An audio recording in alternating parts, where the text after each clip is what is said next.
Before diving into this incredible story, consider subscribing to the channel and hitting the bell. Every story here has something to say, and you won't want to miss a single one. Brooklyn, in winter. A freezing wind swept through the elegant streets around the Whitmore Music Hall, this architectural gem of the Victorian era, with its carved grey stone facade and columns adorned with gilt. That evening, the avenue had been partially closed to traffic to make way for shiny limousines, black sedans, and prestigious guests dressed in gala attire. Inside, the grand main hall was bathed in light. Hand-cut crystal chandeliers hung from the vaulted ceiling. The walls were covered in red velvet and burnished gold, and the air hung with a subtle scent of polished wood, new leather, and discreet champagne. A murmur ran through the crowd, a murmur of hushed elitism, of critics, renowned pianists, and custom-dressed patrons. All these people had come to attend a special event, the Master's annual masterclass. On stage, Leonard Whitmore, 68, calmly adjusted his ivory silk cuffs.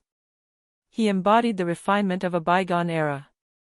A former child prodigy, adored in the 1970s, decorated by presidents and applauded in Vienna, Rome, and Tokyo, he was today more than a virtuoso, a living legend. His face bore the marks of time, but his hands remained light and sovereign, as if sculpted for ivory touches. He was feared almost as much as he was admired. He now taught only during this single annual evening, and those who were invited saw it as a consecration. Far from the central stalls reserved for critics and patrons, in an almost forgotten corner of the room, two discreet silhouettes had slipped silently. Naomi Brooks, 17, wore a carefully ironed second-hand jacket. Her hair was pulled back in a bun, and she held her little brother's hand tightly. Elijah, 13, clutched a small electronic keyboard with damaged keys. His opaque glasses hid his blind eyes, and his oversized jacket hung loosely around his wrists. Yet despite his modest attire, he stood straight, his head slightly raised, as if perceiving every invisible detail. He couldn't see the room, but felt the rustle of long dresses, the discreet creak of parquet flooring beneath polished heels, the slight rustle of programs between impatient fingers, the nervous sigh of a young pianist, stressed at the thought of being watched by Whitmore.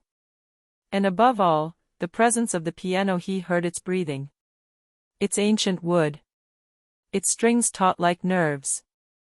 "Elijah, we shouldn't be here," Naomi whispered, worry in her voice. She looked around, ready to apologize, ready to run away if they were spotted. "Just a few minutes, Naomi. I want to hear her play," he replied simply. Naomi sighed. She knew that when he spoke like that, nothing could change his mind. A security guard, dressed in a crisp black uniform, spotted them. She stepped forward quickly, not aggressively but firmly. "Excuse me, this section is reserved. Do you have tickets?" Naomi stood up quickly, holding out her hands as if to justify their presence. "I'm sorry, we're not staying." But before she could finish her sentence, Elijah spoke, his tone soft but confident. "No, madam. We don't have tickets. But I'm not taking anyone's seat. I'm just, listen." He turned his head slightly towards her, even though he couldn't see her. There was no fear or shame in his voice. Just calm determination. The security guard stood there for a moment. She watched him, this little boy who wasn't trembling, who spoke with respect, with serenity. He wasn't like the other intruders who had to be rushed out. She glanced around, the guests didn't seem to have noticed them. She lowered her voice slightly. "All right. Stay there. But don't make any noise. And if anyone asks, you've never seen me." She gave them a little wink and walked away. Naomi shook her brother's hand. Elijah smiled, his ears pricked toward the scene. In the distance, Whitmore sat down at the piano. And in Elijah's heart, a new beat began to resonate. An ancient echo. A deep calling. That evening, in this temple of privilege and silence, something was going to change. On stage, in an almost sacred silence, Leonard Whitmore he bowed slowly before the black and gold Steinway piano. He cracked his knuckles like an old samurai master before drawing his sword. Then, without a word, he sat down, closed his eyes, and let silence fall. He chooses a piece of Rachmaninoff, complex, technical, powerful. A work that demanded both supernatural mastery and a naked soul. Her fingers brushed the keys, dancing with a supernatural lightness. This was not a simple recital, it was assolant confession, a demonstration of supremacy. The notes gushed forth like torrents, sometimes furious, sometimes tender, full of suppressed emotion. Each chord seemed to capture a decade of passion. Some spectators closed their eyes, others held their breath. Even the technicians backstage froze. When he finished, the silence was total, then broken by a powerful, respectful, almost religious ovation. It was a frank but cautious applause, for no one really dared to rise to the master's level.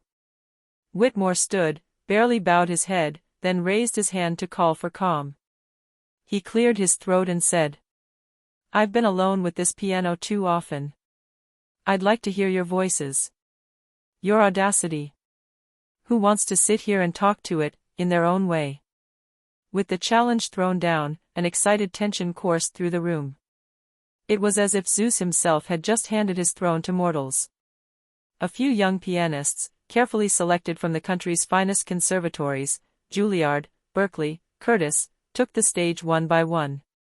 They were impeccable, fitted suits, understated dresses, faces polished by years of discipline.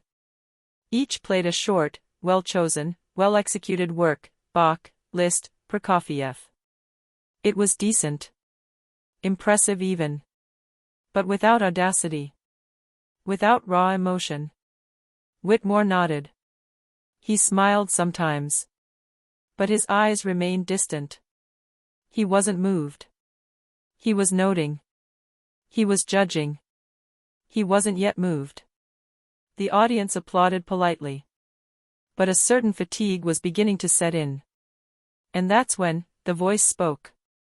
"Excuse me." It was faint, but clear. Pure. A child's voice. "Can I try?" A slight shudder ran through the room. Heads turned. Who dared interrupt like that? An agitated murmur ran through the ranks. On stage, Whitmore frowned, narrowed his eyes, and stared at the shadow at the back of the room. "Who said that?" "Elijah Brooks." "Me, sir."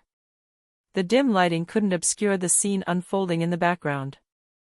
A thin, black figure sat with a worn keyboard on his lap, next to a teenage girl in a denim jacket. A light laughter was heard among the guests. Skeptical glances. A whisper in the ear, "He's blind." Leonard Whitmore raised an eyebrow. "Do you want to play, kid? And what can you play?" "Nothing, you know," Elijah replied, his voice calm and straight. "But I play what I hear." A stifled laugh erupted from one row.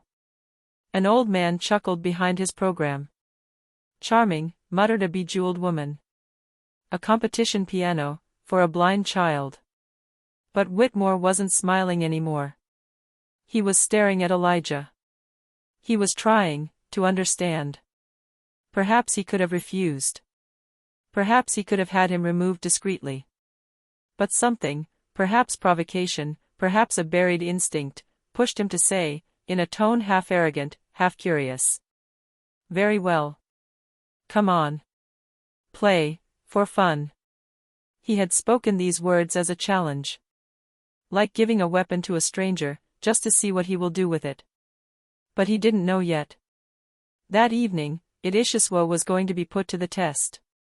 A tense silence reigned in the room as Naomi stood up slowly, holding his brother's hand as one would hold that of a king in exile. All eyes were on them.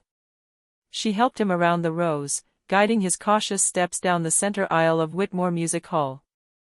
Every move he made seemed an affront to the propriety of the venue. His threadbare sneakers trod the red carpet reserved for virtuosos, his oversized jacket rippled beneath the gilt, his battered keyboard thumped against his thigh with every step. And yet, he walked as if he already belonged to this scene. When they reached the steps leading to the piano, Naomi whispered to him, "Are you sure, Elijah?" "I am sure of what I feel." The contrast was brutal, almost painful. Steinway D. 274, polished to perfection, sat in the spotlight like a king of ebony and gold. He had accompanied the greatest hands of the century. And there, in front of him, this frail, black, blind boy, who had never set foot in a conservatory, came to sit without a score, without a teacher, without preparation. Just with the music he had always carried within him. Elijah placed his fingers on the keys with the delicacy of a blind man touching a face to recognize it. He caressed the keyboard, as if searching for the breath of a soul hidden beneath the ivory. Then he closed his eyes. And he played. It was not a sonata. Nor a study. Not a prelude. It was a prayer. He didn't play what he had learned. He played what he lived. What he heard in the silence of the world. A improvisation pure, interwoven with fragments of jazz, of memory's gospel, of Sice classics and complaints blues. In his notes were southern churches, broken drums, lightless winter mornings. There was the sweetness of a mother's voice, the cry of a forgotten child, the wind in a Brooklyn alley. He played the memory of those who never had a stage. Each note was a word he had never been able to say. Each pause, a silence he had learned to respect. Each harmony, a secret confided to the world with modesty. The room was frozen. Nothing could be heard except the quivering piano strings and Elijah's shaky breath. Not a throat clearing. Not a rustle of a dress. Even the phones forgot to vibrate. In a corner of the room, an old critic lowered his pen. His hand was shaking. At the front, an elegant woman, a well-known patron, wiped away a tear before even understanding why.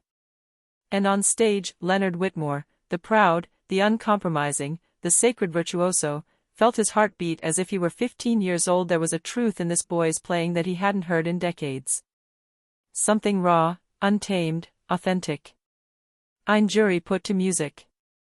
When Elijah lifted his fingers from the keys, the last note hung in the air, as if the piano refused to let it stop. He didn't move. He didn't greet anyone.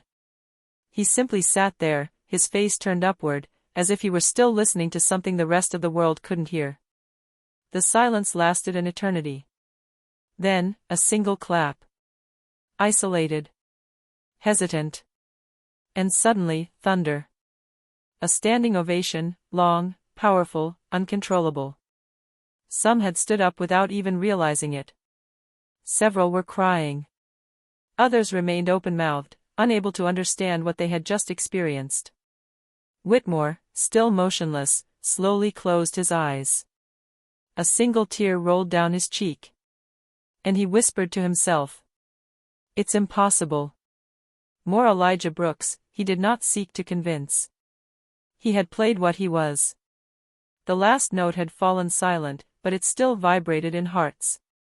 Elijah had slowly backed away from the piano, his hands on his knees, his face turned toward space, or perhaps toward a light no one else saw.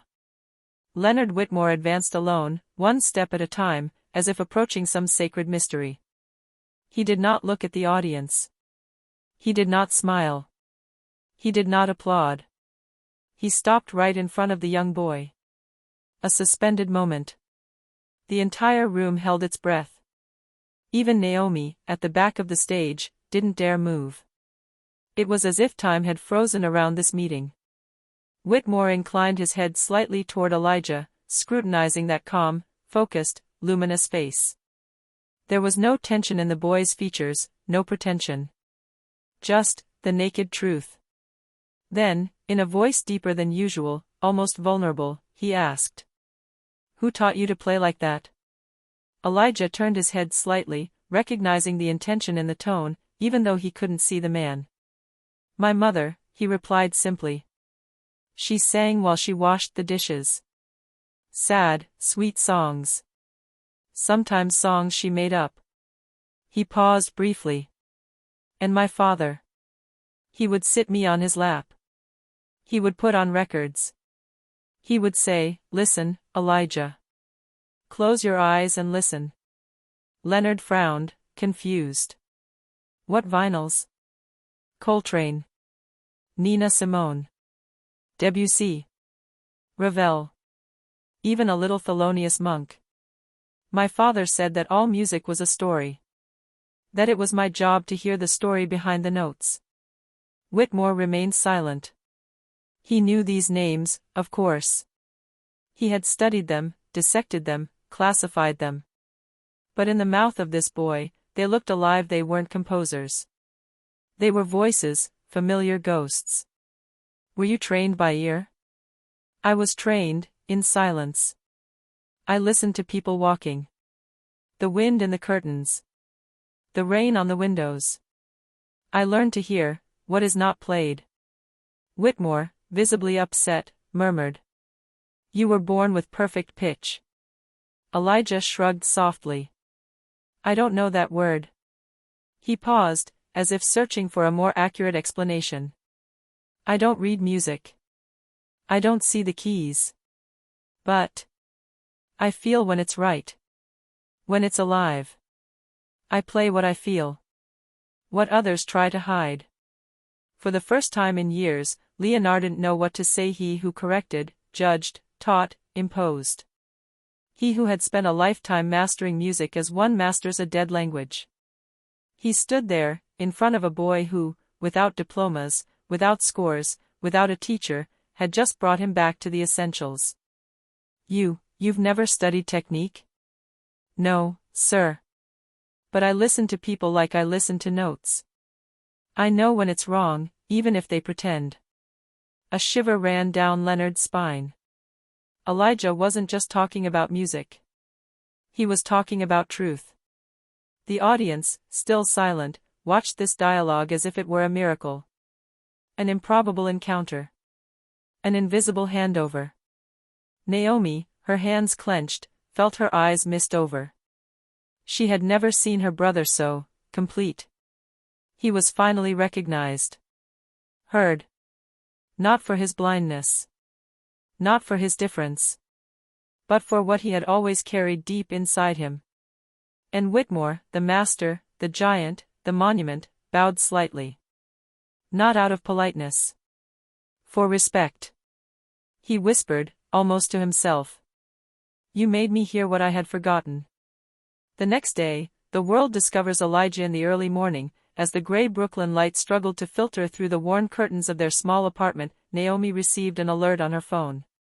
She blinked at the title of a video posted the night before on a student account. Movie camera, the blind child who silenced the master.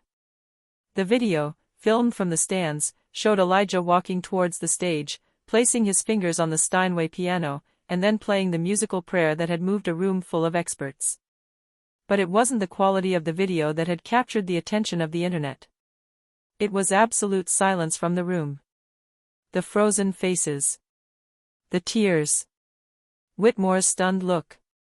In the space of 12 o'clock, the video had crossed 3 million views.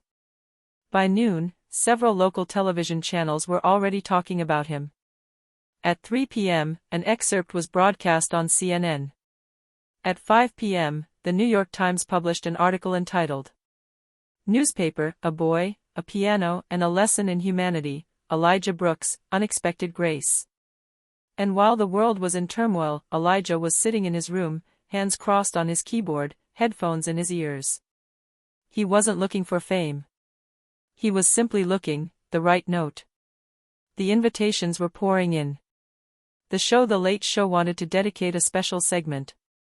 Producers from Netflix and HBO were already talking about adaptation rights. Record companies were offering contracts. Prestigious conservatories offered him places without competition. But Elijah remained true to himself. During a radio interview on NPR, the host asked him, How do you feel, Elijah, when so many people are already calling you the Mozart of the 21st century? He thought for a moment, then simply replied, Mozart saw the notes. I only hear them. And even then, when I'm calm, I just want to play for those we never see. For those we never let on stage. For his part, Leonard Whitmore was experiencing an intimate upheaval that he had never anticipated. Throughout his career, he had taught, directed, criticized, rewarded, eliminated. He thought he had heard everything, all inclusive. Until the day before. Until this boy who came from nowhere, who made her hands cry without striking a single string. He summoned a press conference exceptional, something he hadn't done for almost 10 years. That day, the reception room of the Whitmore Music Hall was full. Journalists, cameras, musicians, and even former students of the master were present. Leonardo walked slowly to the lectern, dressed in a dark suit. He wasn't reading any speeches. He wasn't taking any notes.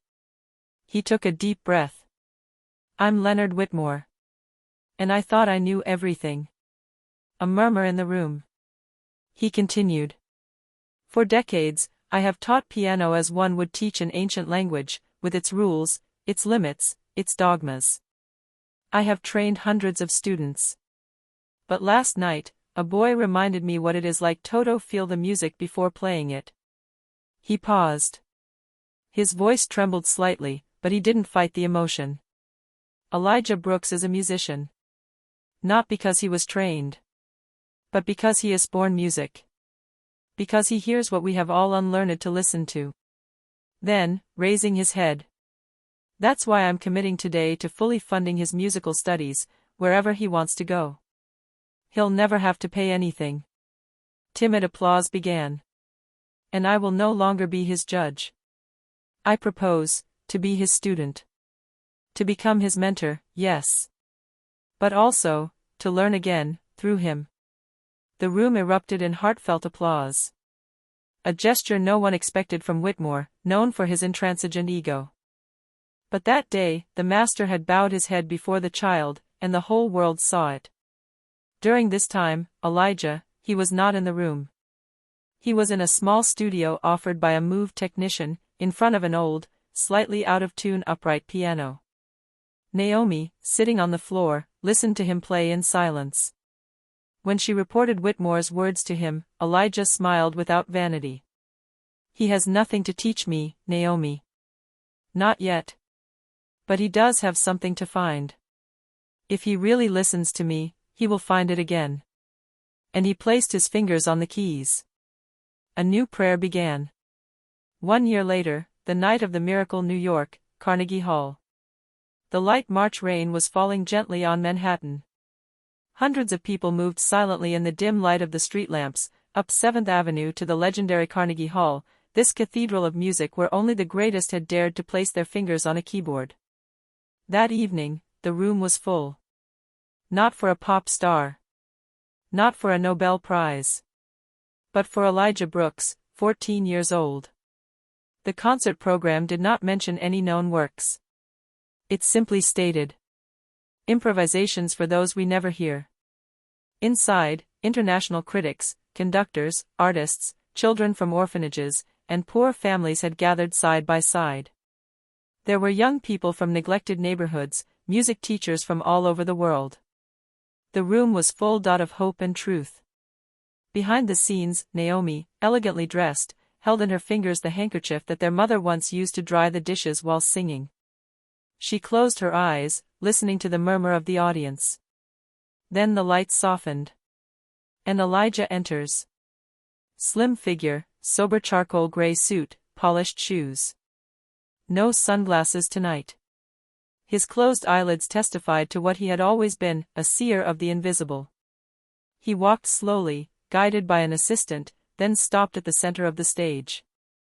He stood for a moment, facing the audience. Silent.